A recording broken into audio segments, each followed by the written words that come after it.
Hello everyone, কেমন আছো তোমরা? আমি তো ভীষণই ভালো আছি। একটু খারাপ আছি কারণ আজ বিকালবেলায় মা চলে যাবে, মানে শাশুড়ি মা চলে যাবে বাপের বাড়ি। ওখানে হচ্ছে ঠাকুর বিজয় হবে, যার জন্য ওই জন্যই মনটা একটু খারাপ। সো যাই হোক, দেখো সকালবেলা আমি উঠেছি, উঠে একটু ঠাকুরের যেমন প্রতিদিনের মানে এভরিডে আমার যে পুজোটা হয় আর কি, তার নিত্য সেবা সেটাই আমি করি। আর তার জন্যই আমি ঠাকুরের এখানটা দেখো পরিষ্কার করে নিয়েছি, সমস্ত ফুল টুল দিয়ে পরিষ্কার করে নিয়ে আমি পুজো টুজো মানে সমস্ত কিছু সারা হয়ে গেছে, কমপ্লিট হয়ে গেছে। একটু তাড়াতাড়ি করেই পুজো করছি যেহেতু মেয়ের সামনেই মানে এক্সাম আছে, যার জন্য। আর ওকে দেখো ডাকছিলাম, বেচারি উঠতেই পারছে না। কিন্তু এরকম করলে হয় বলো তো, সামনেই এক্সাম। আর দেখো এই আসনটা আমি প্রত্যেক দিন বসে মানে প্রতিদিন দুবেলা আর কি মন্ত্র জপ করি। আর এখানে দেখো ওর বইগুলো সব আমি রেডি করছিলাম, পড়াগুলো সেগুলো আর মানে হয়নি আর কি যেগুলো। আর দেখো জল খাওয়ালাম ওকে উঠিয়ে, অনেক কষ্টে উঠেছে বেচারি। ওটি দেখো তারপর এখানে হিন্দি বইটা একটু করছিলাম, হিন্দিটা একটু শক্ত লাগছে মানে এই এক্সামের জন্য, যার জন্য একটু ঠিকঠাক করছিলাম। আর আমি একটু নিজে ঠিকঠাক হয়ে একটু নিচে হয়ে গেলাম, যেহেতু আজকে পিসিমণি এসেছে। পিসিমণির জন্য বেশ কয়েকটা রান্না করব, শনিবার যদিও নিরামিষ, পিসিমণির জন্য একটু মাছ আনা হয়েছে আর কি। আর এখানে দেখো আমি কড়াটা একটু পরিষ্কার করে নিয়ে বসিয়ে দিচ্ছি, আর হাঁড়িটাও একটু পরিষ্কার করে নেবো। দেখো একটু গায়ে গায়ে একটু চিটে হয়ে গেছে, যার জন্য আমি একটু কলে একটু ভালো করে ধুয়ে নিচ্ছিলাম হাঁড়িটা ভেতরগুলো, যেহেতু মোছা হয়নি। মানে হাঁড়ি মানে ভাত নামানোর সময় তো মোচা হয় না আমাদের, যার জন্য হাঁড়িটা একটু এরকম হয়ে গেছিলো। যাই হোক দেখো পরিষ্কার জল নিয়ে আমি বসিয়ে দিয়েছি হাঁড়িটার, এখানে কড়াটাও বসিয়ে দিয়েছি রান্নার জন্য আর কি রেডি করছি। যেহেতু মেয়েটা স্কুলে যাবে, তোমাদেরকে বারবারই বলি ওর জন্য একটু মুড়ি খাবার মানে তরকারিটা একটু তাড়াতাড়ি করেই করতে হয়। দেখো প্রথমে এখানে তেল দিয়েছিলাম, আর কাপে একটু তেল বেজেছিল আগের দিন। ভাবলাম এই তেলটা নষ্ট করব কেন, আমি যদি বেশি বেশি তেল দিয়ে রান্না যদি করি, তাহলে এই তেলটা একটু রেখে দিই, মানে নিরামিষ যদি হয়, আমিষ হলে রাখি না, করে নেওয়ার চেষ্টা করি। আর এখানে দেখো বেগুন আলু পটল এগুলোই সব আছে, আমি এগুলোই সব ভেজে নেবো বলে রেডি করছিলাম এক এক করে। দেখো আলুটা দিলাম প্রথমে তেলে, এটা বেশ ভালো করে খড়িয়ে খড়িয়ে ভাজার পর আলুটা তুলে নিয়েছিলাম। তারপর দেখো এখানে প্রেশারে মা আলু চচ্চড়িটা বসিয়েছিলাম, একটু ধনেপাতাটা দিয়ে দিয়েছিলাম, ধনেপাতাটা দিয়ে একটু নাড়িয়ে চাড়িয়ে ভালো করে একটু ডেচকিতে নামিয়ে নিয়েছিলাম আর কি। আর ধনেপাতাটা দিয়েছি, বেশ টেস্ট হয়ে যায়, শীতের ধনেপাতা তো খুব টেস্ট হয় আর কি, বেশ গরম গরম তরকারি। এটা শাশুড়ি মাই করেছিল, তেমন বেশি কিছু খাটুনি নেই, আলুগুলো দিয়ে কাঁচা তেল দিয়ে একদম বসিয়েছিল ডাইরেক্ট প্রেশারের মধ্যে। আর এখানে আলুগুলো ভেজে আমি নামিয়ে নিয়েছি, আর এখানে বেগুনগুলোও প্রায় ভেজে নিচ্ছে। আর আমার মেয়ে এসে বলছে, মা রেডি হয়ে গেছি আমি, আমার জন্য দুটো দু পিস আলু ভাজা দাও, আবার যেয়ে পড়তে বসবো বলেও আবার যেয়ে পড়তে বসে রেডি হয়ে গেছি বলতে কি মানে পড়াগুলো স্কুলের কমপ্লিটগুলো হয়ে গেছে আর কি। আর এখানে দেখো হিন্দি বইটা ছিল, আর দোকানে গিয়েছিলাম একটু পাশে, ওই দোকান থেকে এগুলো একটু আনলাম যেহেতু পিসিমণি খাবে, একটু পাঁপড় টাপড় করে আনলাম আর কি। আর এখানে দেখো লাউ শাকের তরকারি যেরকম হবে আমার শাশুড়ি মা এখানটা একটু করছিল, আমি মেয়েটাকে একটু ওপরে নিয়ে যাওয়ার জন্য ওপরে যেয়ে স্নান টান করাবার জন্য রেডি করছিলাম আর কি, যেন শাশুড়ি মা বেশ একটু আগিয়ে রাখছিল। আর এখানে দেখো আমাদের চাল থাকি, আর এটা দেখো শাশুড়ি মা কোথায় একটা বেড়াতে গেছিলো, সেখানে মানে মা অন্নপূর্ণার প্রসাদ আর কি, প্রসাদ নাকি চাল বলে, ওটা নাকি চালের হাঁড়িতে রাখতে হয়, যার জন্য আমিও এটা চালের হাঁড়িতেই রেখেছি। রেখে চাল নিয়ে দেখো এখানটা চাপা দিয়ে দিলাম। আর এই হলো আমাদের সবার মানে খাদ্য আর কি, দুপুরের লাঞ্চের জন্য যেটা লাগবে। আর দেখো ওপরে এসেছে, ওপরে এসে আমি ভালো করে এই মানে তেলটা মামার যে তেলটা কিনেছিলাম ওটাই ওকে মাখাই, একটু চা স্নান করাবার 1 ঘন্টা আগে মাখানোর চেষ্টা করি, কিন্তু পড়াতে আর করতে না একটু মাঝের মধ্যে ভুলে যাই, যার জন্য হয় না এক একদিন। আর দেখো এখানে সব আমার রেডি, মেয়েও রেডি। আর একটু এখানে পিসিমণি না একটু মানে হাত লাগিয়ে একটু করে দিচ্ছিল আর কি, পিসিমণিকে বললাম একটু দেখো এদিকে, পিসিমণি একটু দেখে একটু বেশ দাঁড়িয়েই পোজ দিচ্ছিলো। আর দেখো এখানে আমাদের বেগুন পোড়া হচ্ছে, শনিবার না আমরা একটু বেগুন পোড়াটা খাই, মানে পোড়া জিনিস খেতে হয় আর কি, যার জন্য আমরা বেগুন পোড়া খাই, বেগুনটাই পোড়াচ্ছিলাম, কিন্তু নিরামিষ মানে নুন তেল সামান্যটুকু দিয়ে মাখা আর কি। আর এখানে দেখো কড়াটায় আবার তেল দিয়ে দিয়েছি, পাঁচফোড়ন দিয়েছি, যেহেতু গ্রিন চিলিটা একটু কমই ছিল, আজ শনিবার, কালকে রবিবার হলে আবারও নতুন করে মানে সবজি আনা হবে, তার জন্য আর আনানো হয়নি গ্রিন চিলি। আর দেখো সর্ষে বাটা ছিল। আর এখানে ঠাকুরের যে পুজো হয়েছিল, মায়ের মন্দির প্রতিষ্ঠা হয়েছিল, এখানেরই মাংস একটু ছিল, ঠাকুরের প্রসাদের মাংস একটু দিয়ে গেছিলো, এটাই আমি ভাজবো বলে একটু আলাদা করে সাইডে রেখেছিলাম। আর এখানে দেখো লাউ পালং শাকের তরকারিটা একটু রেডিও হয়ে গেছে, আর এখানে আমি বিউলির ডালটা বসিয়েছিলাম, বসিয়ে ততক্ষণ আমি বেগুন পোড়াটা একটু ছালগুলো ছাড়াচ্ছিলাম আর কি। ছাড়িয়ে যে মাখবো না, তার জন্য আস্তে আস্তে করে চালগুলো ছাড়িয়ে নিচ্ছিলাম একটু, মানে ভেতরের শাঁসগুলো একটু উঠেও যাচ্ছিলো। আর দেখো এখানে বেগুনটা মাখাও হয়ে গেছে, আর এখানে গ্রিন চিলিগুলো রয়েছে, আর এখানে আছে আলু পোস্তর যে আলুগুলো ওগুলো, আর এখানে বিউলির ডালটা না সিটি পড়ছিল। আর দেখো ভাতটা আমি একটু দেখছিলাম যে কতখানি হলো, দেখলাম মোটামুটি হয়ে এসেছে। আর দেখো কড়াটা ধুয়ে নিয়ে আবার বসিয়ে দিয়েছি। এটা দেখো নতুন সর্ষের তেলটা, মানে নতুন ডিপ বোতলটা আর কি, যেহেতু সর্ষের তেলটা একটু এখানে ফুরিয়ে গেছিলো, নতুন ডিপেটাতে মানে বোতলটা আনলাম, একটু ঢেলে রাখতে হবে যার জন্য। আর দেখো কড়াই একটু তেল দিয়ে দিয়েছি, দিয়ে যেমন গ্রিন চিলি দেয় আর কি, যেটুখানি ছিল গ্রিন চিলি সেগুলোই আনা হয়েছিল, বেশি তো থাকেনি। আর আলুগুলো দিয়ে আমি একটু নাড়িয়ে চাড়িয়ে নিচ্ছি ভালো করে। আলু পোস্ত আমি এভাবেই করি। আর কমিয়ে দিয়ে না আমি একটু একটু চাপা দিয়ে দিই, তাহলে না ওই কমাতে কমাতে কমাতে অর্ধেক আলু মানে অর্ধেক সেদ্ধ হয়ে যায়। এখানে দেখো আমার অনেকক্ষণ হলো মুড়ি খাওয়া হয়নি, প্রায় 11টা বাজতে যাচ্ছে। আমাকে একটু তো টাইমেই খেতে হয়, কিন্তু আজকে একটু দেরি হয়ে গেছিলাম, তাই মায়ের ঘরে গেলাম। দেখো এটা আমাদের মুড়ির টিন, এখান থেকে আমি মুড়িগুলো একটু বের করছিলাম আস্তে আস্তে। বের করে আমি এবার একটু নারকেল নাড়ু নিলাম, আমার একটু খাওয়ার স্বভাব আছে, একটু নারকেল নাড়ু দিয়ে একটু মুড়িটাই খাচ্ছিলাম, হেভি লাগে নারকেল নাড়ু দিয়ে মুড়ি খেতে। তারপর দেখো এখানে বিউলির ডালটা আছে, একটু সম্বরিত হবে যেহেতু, তার জন্য একটু লবণ দিচ্ছিলাম, তারপর তেজপাতা মশলা যেভাবে দেয় আর কি। আর তারপর মাঝখানে আমি একটু মুড়িটা খাচ্ছিলাম আর কি, সেটাই তোমাদের দেখাচ্ছিলাম। আর এখানে আলু পোস্তটা রেডি হয়ে গেছে, দেখো গরম গরম ভাব বেরোচ্ছে আলু পোস্তটা দিয়ে। আর তারপর দেখো এখানে ডালটায় আমি একটু তেজপাতা দিলাম, তারপর বোধহয় ও আদা জিরে বাটাটা দিয়েছিলাম, সরি জিরে না, আদা মৌরি বাটা। দেখো ভালো করে ফুটছিল, আমি এক হাতে করেই মানে রিস্ক নিয়ে আর কি নামাচ্ছিলাম, যা ধোঁয়া উঠছে কী বলবো। আর আবার কড়াটা দেখো ক্লিন করে নিয়ে আমি আবারও গ্যাসে বসিয়ে দিয়েছি তেলটা ভাজবো বলে, যেহেতু অনেক সরি তেলটা গরম হচ্ছে, যেহেতু অনেকগুলো আজকে রান্না হবে, তার জন্যই এখন একটু দেরি হচ্ছে, কয়েকটা বেশ কয়েকটা রান্না হচ্ছে আর কি।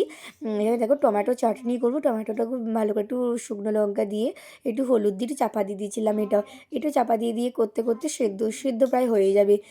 দেখো এখানে সেদ্ধ হয়েই গেছে প্রায়, আর চিনিটা দিয়ে যেই দিলাম সেটা ব্যাস রস বেরিয়ে গেল, প্রায় রেডি। টমেটো চাটনিটা দেখো কেমন হয়েছে। আমি এভাবেই টমেটোর চাটনি করি, মানে ঘরোয়া পদ্ধতিতে আর কি, যেহেতু হাতের কাছে যেগুলো আছে সেগুলো দিয়েই করেছি। আর এখানে দেখো মাছের ঝালটা লাস্টে করেছিলাম, যেহেতু আমার আছে নিরামিষ, যার জন্য সবার লাস্টে করেছিলাম, আগেই করে নিলে তো আমি আর ঠেকাতে পারবো না বা খেতে পারবো না, সেই জন্যই। আর এখানে দেখো ঠাকুরের মাংসের পিসগুলো যেগুলো দিয়ে গেছিলো সেইগুলোই আমি ভাজছিলাম, দেখো লাল লাল করে ভেজে নিয়েছি, ভেজে রাখলাম। তারপর এখানে দেখো মাছগুলো একটু এত বড় বড় পিসের সাইজের মাছগুলো না ভাজতে একটু মানে অসুবিধা হচ্ছিলো আর কি, কারণ হয়তো ভেঙে যাচ্ছিলো একটু আধটু এরকম হচ্ছিলো, কেন বড় বড় পিস না মাছগুলো। আর দেখো বলতে বলতে আমার মাছের ঝাল একদম রেডি, এটাও হয়ে গেছে, সব রান্নাই প্রায় রেডি হয়ে গেছে। এবার আমাকে গ্যাস ট্যাস মুছতে হবে। আর আমার বাপির মানে শ্বশুরমশাইয়ের খিদে পেয়ে গেছিলো, যার জন্য আমার বাপিকে আগে ভাত দিয়ে দিলাম, ভাত দিয়ে দেখো তারপর এখানে আমি নিরামিষ তরকারিগুলো গ্যাসের পাশে একটু চাপা দিয়ে রাখি। আর এখানে দেখো বাপি এনেছিল একটা বড় পেয়ারা, মানে এত সুন্দর পেয়ারাটা, টেস্টি না, এটার দামও কিন্তু সেরকম টেস্টি। হ্যাঁ, এটা বলে না, দেখো দুখানা এনেছিল, এটাই কদিন খাবো। আর আমি একটু বেরিয়ে পড়েছিলাম বাড়ির উদ্দেশ্যে আর কি, এই যে মেয়ের সাইকেল, মেয়ে নেই তাই না, থাকলে আমাকে আর নিতে দিত না, যার জন্য মেয়ের সাইকেলটা নিয়ে একটু বাড়ি যাচ্ছিলাম, যেহেতু আমার বাড়ি কাছেই। আর আমি দেখো সাইকেলটা চালাতে চালাতে একটু ভিডিও করছিলাম, ভয়ও লাগছে যদি পিছনে কোনো গাড়ি চলে আসে, যাই হোক একটু প্র্যাকটিস করছিলাম এক হাতে করে চালানো আর কি। তারপর দেখো আমি পৌঁছেও গেছি, আর এটা হলো জ্যোতি কাকার মেয়ে, কি কিউট না, এত কিউট যে কি বলবো, মানে নিলে আর কোল থেকে নামাতেই ইচ্ছা করবে না। দেখলাম রাস্তায় আমার মা একটু এসেছে, আমার মায়ের একটু প্রবলেম আছে জানো তো, যার জন্য একটু মানে লাঠি নিয়ে হাঁটতে হয়। এসে দেখলাম ও মা দাদু বাড়িতে নেই, দাদুর জন্য অর্ধেকটা পেয়ারা এনেছিলাম, একবার পেয়ারা এনেছিলাম দাদুকে চেঁচে দিয়েছিলাম, দাদু খেতে খুব ভালোবাসে, যার জন্য দাদুর ঘরে পেয়ারাটা রেখে দিয়েই গেলাম। দাদু তো পেয়ারা খেতে খুব ভালোবাসে, যার জন্য এবার দেখো দাদু থেকে তারপরে দেখে না আবার এসে গেছে, ডক্টরখানা গেছিলো আর কি। এসে দাদুকে বললাম দাদু ওটা খেয়ে নিও, তারপর দেখো আমি বাড়িও চলে এসেছি, বাড়ি চলে এসে দেখি ও মাই নিয়ে আবার মানে আমার জন্য ওয়েট করছিলো বোধহয় তখন থেকে। আমি আবার কি করলাম, ঘর থেকে 4খানা বিস্কুট নিয়ে এলাম, নিয়ে এসে এনাকে দিলাম। যাই হোক বাড়িতে কুকুর এলে আমি কিছু না কিছু যেটুকু পাই সেটুকুই দেওয়ার চেষ্টা করি, একদম খালি হাতে ফেরাই না। আর তারপর দেখো এখানে গ্যাসেতে আমি কড়াটা বসিয়েছি, পাঁপড় ভাজবো বলে, যেহেতু পিসমণির জন্য একটু পাঁপড় ভাজবো, তাই পাঁপড়গুলো একটু গরম গরমই ভাজবো। যার জন্য আমি কড়াইতে তেলে মানে পাঁপড়টা দিচ্ছিলাম, দিয়ে বেশ কয়েকটা পাঁপড় ভেজেছিলাম, 4খানা আর কি, তেমন কয়েকটা ভাজিনি। এবার দেখো পিসিমণিকে বললাম, পিসিমণি তোমার একটা ছবি তুলি। পাশে আমার শাশুড়ি মা দাঁড়িয়ে, পিসুমণি আবার ভালো করে বসে বলছে, নে তোল দেখি, তুই তো দেখছি জামাই খাতির করছিস। আমি জামাই খাতির না, তুমি তো অনেক দিন পরে এসেছো, যার জন্য আমি একটু ব্যবস্থা করলাম। আমি এবার এইগুলো একটু ভালো করে তার কাছে সরিয়ে দিলাম আর কি। আমার শাশুড়ি মা আর পিসিমণি দুজন মিলে দেখো ছবি তুলছিল, আর বলছে তোরও ছবি তোল। আমি যে ঠিক আছে, আমার ছবি তুলছি বলে আমার একটি ছবি আমাকেও দেখালাম আর কি, দেখে নাও। আর এখানে মা আর পিসিমণি বসেছে, খেতে বসেছে। আর তারপর দেখো দুপুর হয়ে গেছে। দুপুরে আমার মেয়ের কাণ্ড দেখো, মানে এসেই ব্যাগপত্র এদিক ওদিক করে রেখে উনি আপনার শুয়ে পড়েছেন। খাওয়া দাওয়া তখন হয়ে গেছে, আর আমি এই পাঁপড়টা দইটার জন্য এনেছিলাম খাবে বলে, আমি ওকে বললাম এনে উঠে খা। তো দেখো উঠে খাচ্ছিল। আর তো আমি ততক্ষণ ছাদে গেছিলাম জামা কাপড়গুলো তুলতে, যে জামা কাপড়গুলো সমস্ত কিছু শুকোতে দেওয়া হয়ে গেছিলো, শুকিয়ে গেছিলো। আর এখানে দেখো আমার শাশুড়ি মা বেরিয়ে পড়েছে বাপের বাড়ির উদ্দেশ্যে। এবার ঘরে আমি একা একা থাকতে একদম ভালো লাগে না, কি বলবো। আর যাই হোক, কিছু তো করার নেই, যে উনিও যাবেন আর আমাকে একা থাকতেই হবে। একটু মনটা খারাপ করে একটু বসেছিলাম আর কি, যে একা থাকতে একদমই ভালো লাগে না। তবু যেমনই হোক শাশুড়ি মা থাকে পাশে, ঠিক আছে।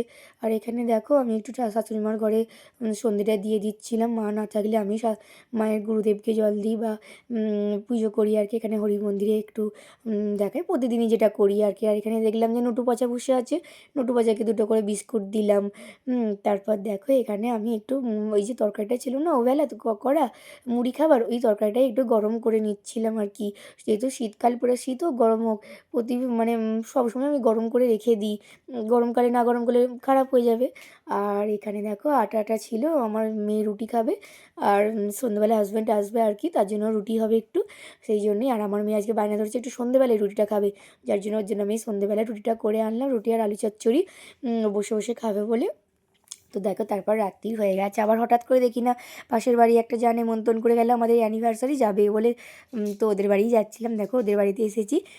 এসে দেখো দেখবে এক্ষুনি দেখতে হবে যেটা, এই দেখো এটা হলো পূজা, দারুণ দেখতে লাগছে ওকে। একটা হোয়াইট কালারের একটা মানে লং স্কার্ট পরেছিল, খুব সুন্দর দেখতে লাগছিলো, ওরই অ্যানিভার্সারি আর কি। আর দেখো ওর ঘর, এটা ওর রুম, আর এটা ওর হচ্ছে মেয়ে, ছোট্ট বাচ্চা, কিউট বাচ্চা, একদমই খুব মিষ্টি। আর দেখো ওর ঘরে ওয়ার্ড্রপটা এত সুন্দর দেখতে লাগছে না, মানে আমি তো ওইদিকে তাকিয়েছিলাম, মানে দারুণ সুন্দর দেখতে লাগছিলো ওয়ার্ড্রপটা। লাইটিং খাটানো আছে এটার মধ্যে, আসলে বড় ঘর তো, বড় ঘরের মধ্যে খুব সুন্দর দেখতে লাগছে। আর দেখো এটা ওদের ছবি, আর আমি একটু ওদের আয়নাটার সামনে দাঁড়িয়ে একটু ভিডিওটা করছিলাম। এখানে আমরা দিকে সবাইকে আসতে বলেছিল। এখানে দেখো বৌদি বাজে দাঁতের গোড়া যন্ত্রণা হচ্ছে কয়েকদিন ধরে। আর এখানে দেখো বাচ্চাটা কী দুষ্টুমি পোনা করছে, ছোটো বাচ্চা তো দুষ্টু হতেই পারে, আর বাচ্চাদের দুষ্টুমি না হলে একটু ভালো লাগে না। আর এখানে দেখো পিতা, অনু সবাই মিলে আছে আর কি। আর এখানে বোন কাকিমা, ইনিও একজন ইউটিউবার, ইনিও হাজির হয়ে গেছেন আর কি। আর এখানে আমাদের বম কাকিমা আছে, বড় কাকিমা আর কি, এটা শাশুড়ি মা পূজার। আর দেখো ফাইনালি পূজা আর অমিত এসেছে, কেকটা কাটবে এবার, মানে রেডি হয়ে গেছে আর কি এবার। দেখো কিউট কোলে যে বাচ্চাটা, ও আর কি ওদেরই বাচ্চা, আর এটা বলে হাসানোর কোনো দরকারই নেই। আর দেখো কেকটা তো সুন্দর না, খুব সুন্দর দেখতে লাগছিলো কেকটা, এটার টেস্টও ছিল হেবি। বাচ্চারা দেখো কি মানে খুশি, মানে উনি বলছে উনিই নাকি কেক কাটবেন, আমাকে দাও করছিল। এবার তো দেখো ওকে ধরেই কেকটা কাটা হচ্ছে। আর আমরা সবাই একটু হাত তালি দিচ্ছিলাম, অ্যানিভার্সারি একটু সেলিব্রেট করে বলছিলাম আর কি। দেখো আমরা সবাই এসেছি। আর দেখো আমরা বললাম একটু খাইয়ে দে দুজনকে। এবার দেখো একটু দুজনকে একটু খাইয়ে দিচ্ছিলো আর কি কেকটা। আর দেখো পুচকুটাও একটু খাচ্ছে, ও যেহেতু খাওয়া চলবে না, একটু পটি হচ্ছে, তো ওকে একটুখানি দিতে হয়েছে। মা বাবার জন্য একটু মুখে করতে হয়, কিছু হবে না। এত বদমাইশি করছে দেখো, আবারও বদমাইশি হচ্ছে, এটা নেবে ওটা নেবে সেটা নেবে করে কী কাণ্ডই না করছে দেখো, একদম থাকতে চাইছে না। এবার দেখো ওর ঠাম্মার কোলে গেছে, আর ক্যাডবেরিগুলো রাখতে চলে গেছে। আর দেখো এখানে ও সবাইকে সাজিয়ে গুছিয়ে, খুব গুছন্দি মেয়ে তো পূজা, যার জন্য সবাইকে বেশ গুছিয়ে প্লেটের মধ্যে করে কেক মিষ্টি সব কিছু দিল আর কি। একটুখানি আয়োজন, বাট খুব সুন্দর আয়োজনটা করেছিল, খুব ভালো লাগলো, এটুকুই বাকি করে তাই না। আর আমি তো বেশ মন ভরে খেলাম, একটা মিষ্টি খেলাম, কেকটা খানি যেহেতু আমার শনিবার। আর দেখো আমরা সবাই খুব মজা করলাম রাত্রিবেলা। শো ভিডিওটা গাইজ এতখানি, কেমন লাগলো অবশ্যই লাইক শেয়ার কমেন্ট করে জানিও। Tata bye.